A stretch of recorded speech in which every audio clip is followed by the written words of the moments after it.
4Xs are a genre that take time to make well.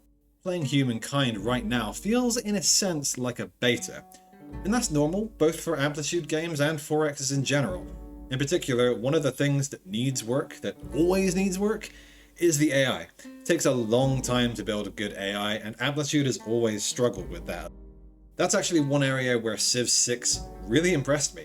Having AI have particular agendas, which can be discovered and are somewhat randomized, really helps make the enemy civilizations feel like real opponents, not just a series of if-else statements. Humankind's AI feel kinda like Cleverbot, and that's partly because they have some really weird lines. You've got some gall! A delight to see you. Amplitude has also struggled with the follow-through.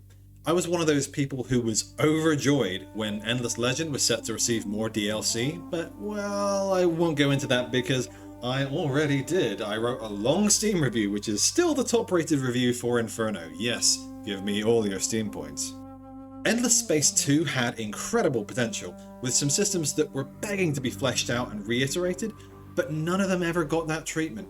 The only real mechanic added or changed by the DLC was hacking, which was never iterated upon and didn't particularly synergize with existing mechanics like the heroes. It was a step back from Endless Legends spying, which actually did use the heroes. You could make specialist spy heroes. And they added behemoth ships, which were cool, but not exactly game-changing.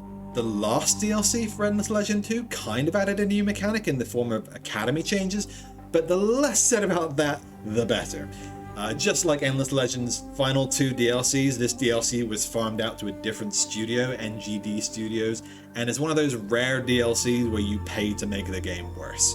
So you can understand why I've been a bit cautious in my optimism for Humankind.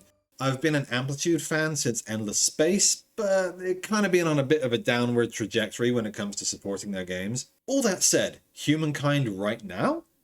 Kinda fucking love it.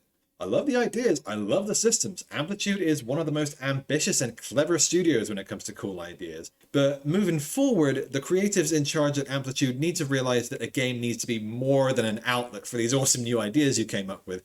You need to think long term. Creativity is great and I laud it, but it needs some stability, some overall direction, because it needs to stay fun to play.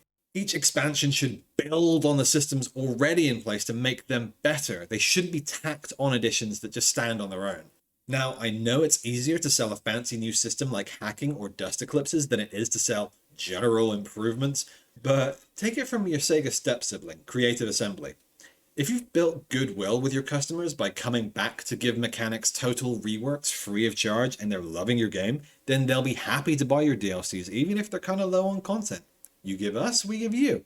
And that's where I'll leave this video. Thank you so much for watching or listening.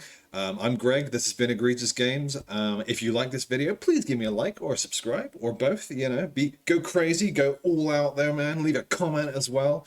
Add me to the fucking Twitter, add me to the Facebooks. Do everything, because I'm a very small channel and, you know, every little thing helps. Other than that, thank you for watching and have a great rest of your day.